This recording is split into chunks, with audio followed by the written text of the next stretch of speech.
बच्चों, आज हम लोग फिजिक्स का साउंड और वेव चैप्टर से 20 क्वेश्चन करने वाले हैं। यह सभी प्रश्न प्रीवियस ईयर का है। पिछले कई वर्षों में ये कई बार आ चुके हैं। उन्हीं को हम आपको एक याद ताज़ा करने जा रहे हैं, जो किसी प्रतियोगिता परीक्षा के लिए महत्वपूर्ण होगा। इसको अच्छी तरह समझें और याद करें। आइए देखते हैं क्वेश्चन नंबर 1। एक स्त्री की आवाज पुरुष की आवाज से तीक्ष्ण होने का कारण क्या है, ये जानना है। देखिए, तीक्ष्ण होने का दो कारण है। जैसे मान लो कि अगर मेल की बात हो और दूसरी तरफ हम फीमेल की बात कर ले, ठीक है। मेल में क्या होगा कि जो आवृत्ति होती है वह लो होती है, और जो आयाम जो होता है वह हाई होता है। और महिला की अगर बात करें हम लोग आवृत्ति का, कि महिला की आवृत्ति क्या होगा, तो महिला की आवृत्ति हाई होती है। और अगर हम लोग आयाम की बात करें तो आयाम क्या होता है, लो होता है। तो महिला की आवाज तीक्ष्ण होती है, जिसके पीछे दो कारण होगा, फ्रीक्वेंसी का हाई होना या आयाम का लो होना। तो यहाँ पर आपका साफ आंसर ए ऑप्शन में है कि उच्चतर आवृत्ति के कारण। अतः आंसर क्या होगा, ए होगा। अब देखते हैं क्वेश्चन नंबर 2। प्राश्रव तरंगे होती है। प्राश्रव तरंग जो है, याद रखिएगा बेटा, 20 किलो हर्ट्ज फ्रीक्वेंसी या 20,000 हर्ट्ज फ्रीक्वेंसी वाले जो तरंग होते हैं, इसी को हम लोग कहते हैं पराश्रव्य तरंग। पराश्रव्य तरंग कहते हैं, जिसको सुना नहीं जा सकता है। पराश्रव्य तरंग का सुनने का काम कीड़ा मकोड़ा कर सकता है। मानव जाति या बड़े एनिमल्स जो हैं, वो पराश्रव्य तरंग को नहीं सुनते हैं। कुत्ता, बिल्ली, चूहा जो ये सब होता है, छोटा छोटा एनिमल्स जो हैं, वे लोग पराश्रव्य तरंग को सुन सकते हैं। तो आंसर क्या बनाइएगा, 20,000 हर्ट्ज से अधिक आवृत्ति के अनुप्रस्थ तरंग या 20,000 हर्ट्ज से अधिक आवृत्ति के अनुदैर्घ्य तरंग।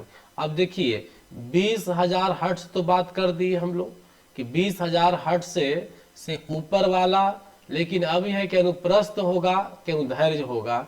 तो हम बात कर रहे हैं कि इसकी अनुदैर्घ्य की बात कर रहे हैं। तो आंसर क्या होगा, डी होगा। डॉपलर प्रभाव संबंधित है। डॉपलर प्रभाव का संबंध है ध्वनि से, आंसर ये होगा। याद रखिएगा, डॉपलर प्रभाव जो है बेटा, वो ध्वनि से और प्रकाश दोनों से संबंधित है। समझ गए।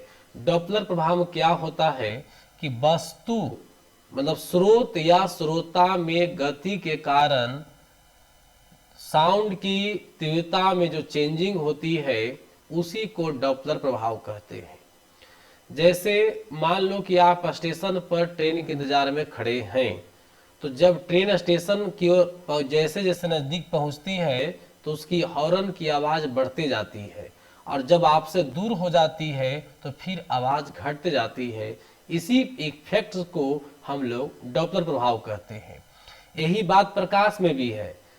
आप लाइट के पास जैसे जैसे जाएंगे तो आपको लाइट की इंटेंसिटी तेज महसूस होगी, और जैसे जैसे लाइट से दूर जाएंगे तो इंटेंसिटी घटती हुई महसूस होती है। यह हो गया प्रकाश का डॉपलर प्रभाव।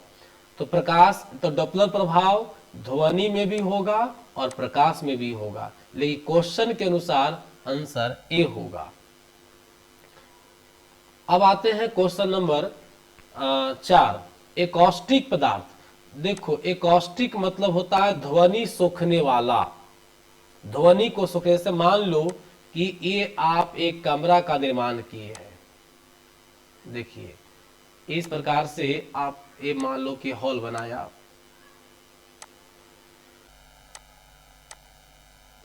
हॉल बनाए, है ना। तो हॉल में जब यहाँ से साउंड आप निकालिएगा, मान लो कि स्रोत है, तो साउंड यहाँ टकराएगा, यहाँ टकराएगा, टकरा के वापस आएगा, इस प्रकार से वापस आएगा। फिर साउंड यहाँ टकराएगा, वापस आएगा, साउंड यहाँ टकराएगा, यहाँ वापस हो जाएगा। तो इस तरह से साउंड बार बार टकरा करके सतह से जब वापस होगी तो आवाज जो सुनाई पड़ती है उसे हम लोग प्रतिध्वनि कहते हैं।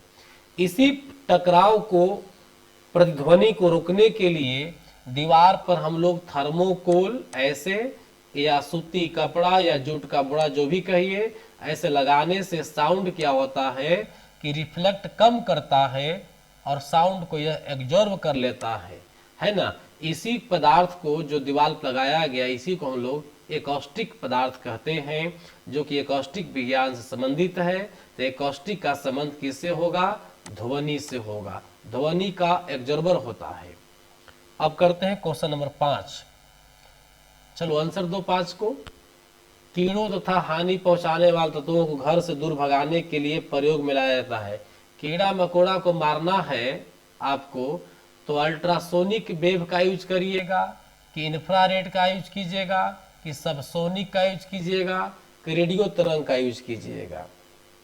देखिए यहाँ पर जो है अल्ट्रासोनिक वेव का प्रयोग करेंगे हम लोग। अल्ट्रासोनिक वेव जैसे ही छोड़ेंगे तो छोटे मोटे जो कीड़े होते हैं, कीड़े मकोड़े मच्छर वगैरह जो होते हैं, वो मर जाते हैं, वहां से दूर भाग जाते हैं। अच्छा, अतः 5 का आंसर क्या होगा? ए होगा। 6, क्वेश्चन नंबर 6 का आंसर दीजिए। तरंग क्या है? तरंग क्या है? व्हाट इज द वेव, है ना। तो एक प्रकार का विक्षोभ है, एक प्रकार का ऊर्जा है, कोई नहीं, उपयुक्त दोनों। देखो तरंग जो है विक्षोभ भी है, मतलब डिस्टरबेंस भी है, और ऊर्जा भी है, मतलब एनर्जी भी है। दैट इज आंसर क्या मारेंगे? सी मारेंगे। तरंग विक्षोभ भी है और तरंग ऊर्जा भी है। निम्न में कौन सा किरण विद्युत चुंबकीय तरंग है? निम्न में कौन सा किरण विद्युत चुंबकीय तरंग है? विद्युत चुंबकीय तरंग का नाम जानते हैं आप लोग? देखिए हम लिख देते हैं। पहला विद्युत चुंबकीय तरंग की अगर बात करें तो हो जाएगा गामा रे। कौन है? Gamma ray. दूसरा की अगर बात करें तो वो हो जाएगा आपका एक्स रे। कौन हो जाएगा? X ray. तीसरा की बात करें तो तीसरा हो जाएगा आपका पराबैंगनी। पराबैंगनी किरण हो जाएगा। और चौथा की अगर बात करें तो दृश्य प्रकाश हो जाएगा। चौथा क्या हो जाएगा? दृश्य प्रकाश हो जाएगा। अब 5वां की अगर बात करें हम लोग तो 5 में कह सकते हैं आप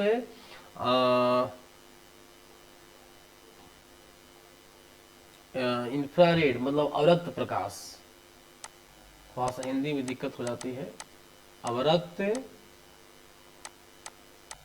प्रकाश। और छठा की अगर बात करें तो छठा आपका हो गया सूक्ष्म रेडियो तरंग। सूक्ष्म रेडियो तरंग। और 7वां अगर बात करें तो वो हो जाएगा आपका दीर्घ रेडियो तरंग। समझ गए? 7 गो चुंबकीय विद्युत चुंबकीय तरंग है, याद रखिएगा। देखिए पहला क्या है? पहला हो गया आपका, पहला हो गया gamma ray, X ray, ultraviolet ray, visible light हो गया, इंफ्रारेड हो गया, माइक्रो रेडियो वेव हो गया, और इसके बाद जो है रेडियो वेव हो गया या लॉन्ग रेडियो वेव हो गया। इस प्रकार से 7 गो विद्युत चुंबकीय तरंग है। समझ गए? अगर हम बात करें खोजकर्ता का, चूंकि एग्जाम में कई बार पूछा है कि निम्नलिखित में फलना विद्युत चुंबकीय तरंग का खोज कौन किया, तो देखिए गामा का खोज किया था बैकुरल। नोट कर लीजिएगा, बैकुरल खोज किया था। एक्स रे का रूंटजेन या रोंजेन कहीं आता है, रूंटजन या रंजन भी कहीं लिखा हुआ रहेगा। पराबैंगनी किरण का जो खोज है वो रीटर ने किया था, भूगोलवेता भी थे रीटर। दृश्य प्रकाश का खोज जो है न्यूटन ने किए थे, समझ गए। अवरक्त प्रकाश का खोज हर्शेल ने किया था। अवरक्त प्रकाश का कौन खोज किया था? हर्शेल, हर्शेल ने किया था, हर्शेल ने किया था।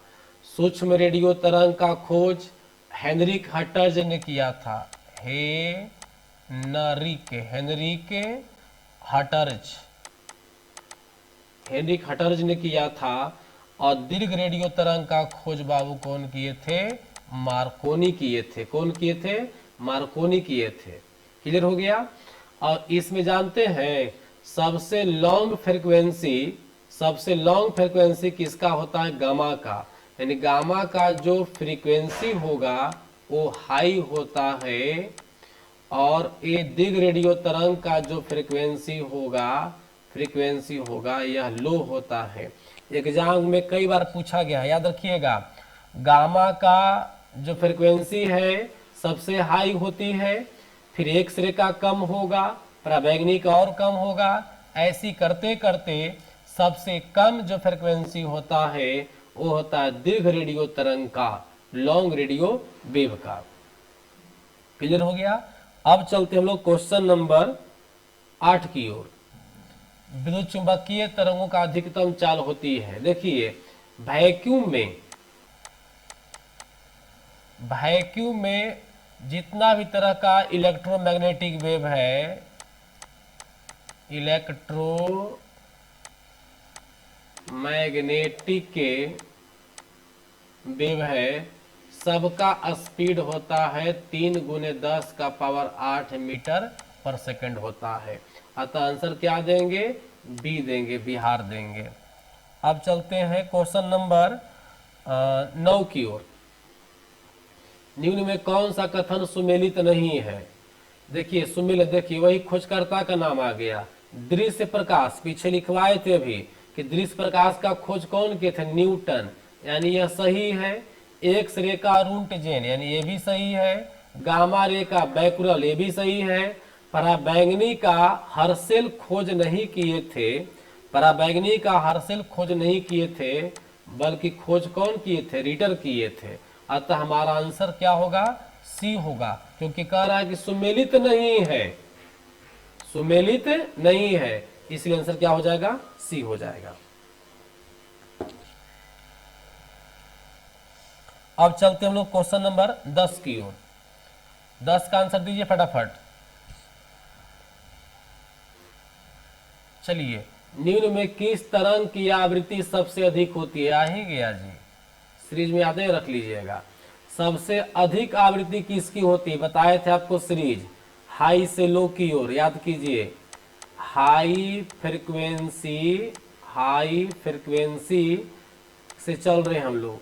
सबसे हाई फ्रिक्वेंसी होगा गामा रे का, उसके बाद होगा एक्स रे का, इसके बाद होगा अल्ट्रा वायलेट रे का, इसके बाद होगा विजिबल लाइट का, इसके बाद होगा इंफ्रारेड का, इसके बाद होगा माइक्रो रेडियो वेव का, इसके बाद होगा रेडियो का। रेडियो का जो है सबसे लो फ्रिक्वेंसी होगा, सबसे लो फ्रिक्वेंसी।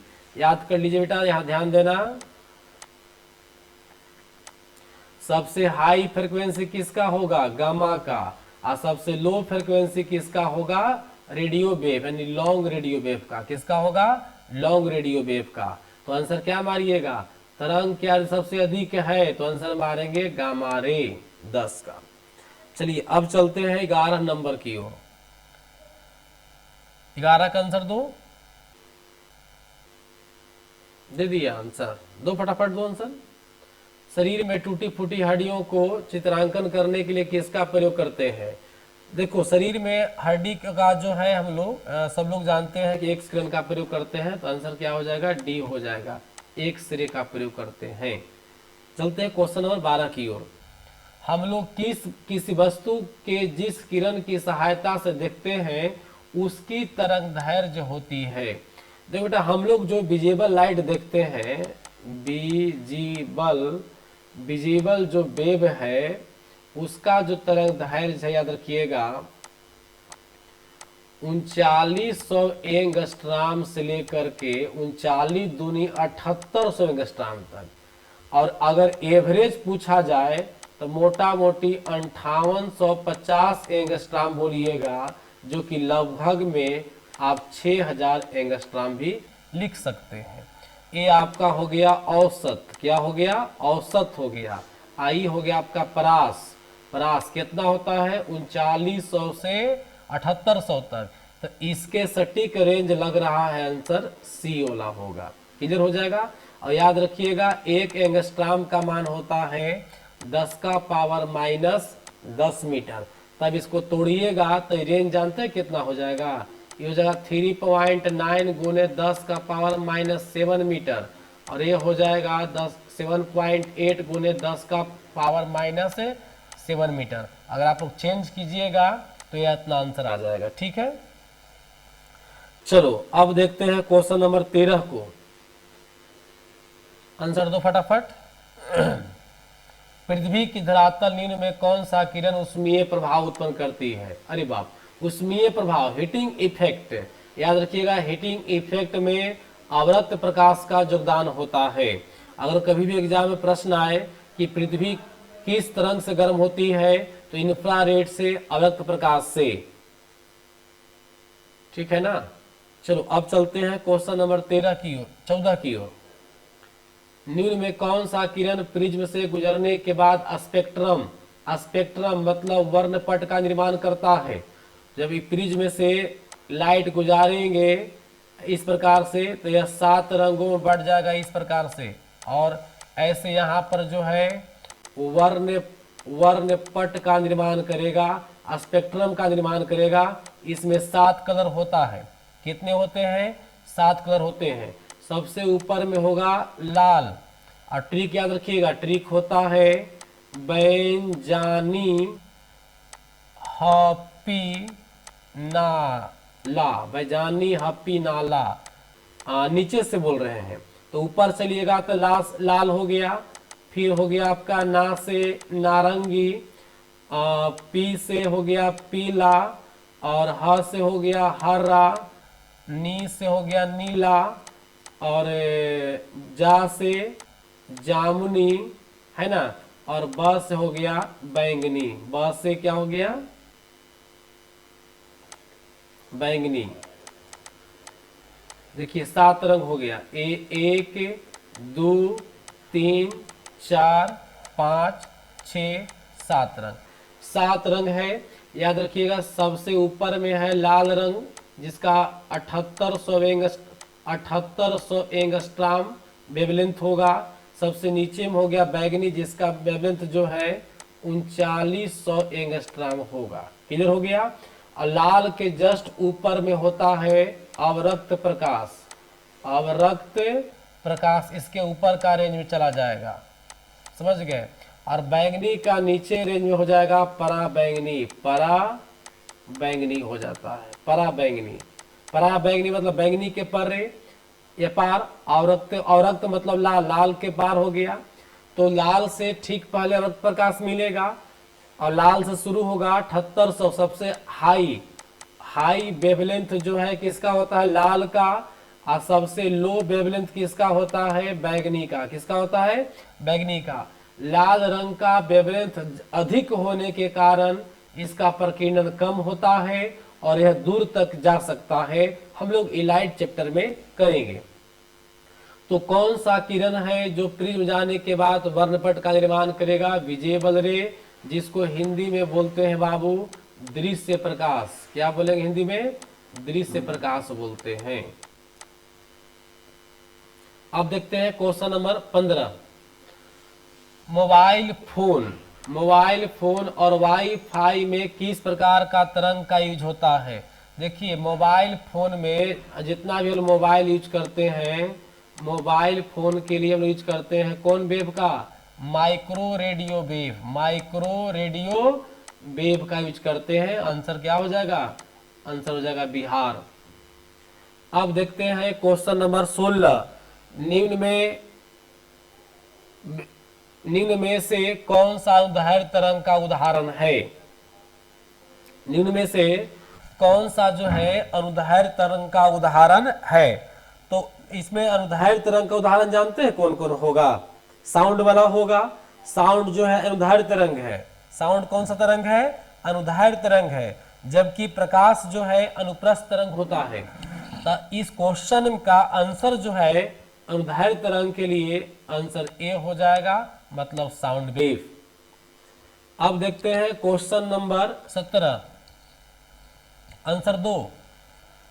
यांत्रिकी तरंगों की चाल निम्न में किस पर निर्भर करती है? यांत्रिकी तरंगों की चाल जो है किस पर निर्भर करेगा? यांत्रिकी तरंग का मतलब हो गया साउंड वेव हो गया, या किसी भी बेल मतलब घंटी को बजाकर आप जब साउंड उत्पन्न करेंगे तो वह साउंड की जो चाल होती है माध्यम की प्रत्यास्थता और डेंसिटी पर डिपेंड करता है। तो आंसर क्या हो जाएगा? सी हो जाएगा। प्रत्यास्थता जितने ज्यादा होगा, डेंसिटी जितने ज्यादा होगा, तरंग का चाल ज्यादा होगा। क्लियर हो गया?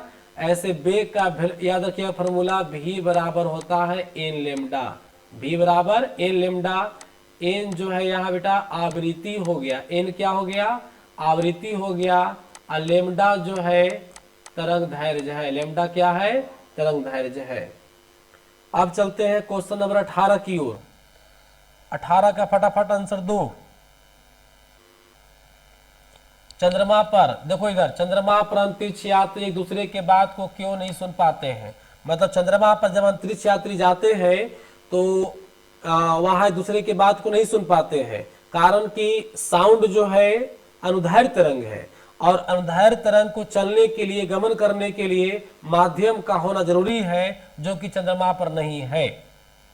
तो चंद्रमा पर किसी प्रकार का माध्यम नहीं है, इसीलिए वहां पर ध्वनि जो है गति नहीं कर पाती है, जिसके कारण अंतरिक्ष यात्री या कोई भी वहां जाएंगे तो उनकी आवाज को सुन नहीं पाएंगे।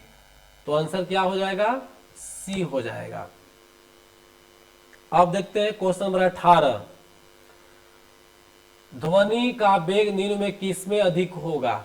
याद रखिए बेटा, ध्वनि की चाल सबसे अधिक होता है ठोस में, क्योंकि ठोस में प्रत्यास्थता और जड़त्व का मान सबसे अधिक होता है, इसीलिए ध्वनि की चाल सबसे अधिक होती है। और इसमें अक्सर आता है एग्जाम में आंसर इस्पात वाला, समझ गया? अक्सर आंसर आते रहता है। और याद रखिएगा निर्वात में, निर्वात का मतलब क्या? अंतरिक्ष। निर्वात का मतलब हो गया अंतरिक्ष में ध्वनि की चाल जो है क्या होती है? जीरो होती है। क्लियर हो गया? अब देखते हैं क्वेश्चन नंबर 20। प्राश्रव तरंग निम्न में कौन नहीं सुन सकता है? प्राश्रव तरंग निम्न में कौन नहीं सुन सकता है? अभी इसके पहले बताए थे कि मानव जो है, मानव मतलब ह्यूमन सुनेगा। इसका कैटेगरी होता है लो में और हाई में। याद रखिएगा, लो में 20 हर्ट्ज और हाई में होता है 20,000 हर्ट्ज। मतलब मानव इसी के बीच 20 हर्ट्ज से 20,000 हर्ट्ज तक के बीच की आवाज को सुनता है। इससे जो पार हुआ इसको बोलते हैं प्राश्रव्य। क्या बोलते हैं इसको? प्राश्रव्य बोलते हैं। तो प्राश्रव जो है से मानव नहीं सुनता है। अब 20 हर्ट्ज से कम वाले को बोलते हैं अवश्रव्य बोलते हैं। क्या बोलते हैं? अवश्रव्य बोलते हैं। तो प्राश्रव्य तरंग जो है कुत्ता सुन सकता है, बिल्ली सुन सकता है, चूहा सुन सकता है, लेकिन आदमी नहीं सुन सकता है। तो पूछ रहा कौन नहीं सुनेगा? आंसर हो जाएगा सी। क्लियर हो गया?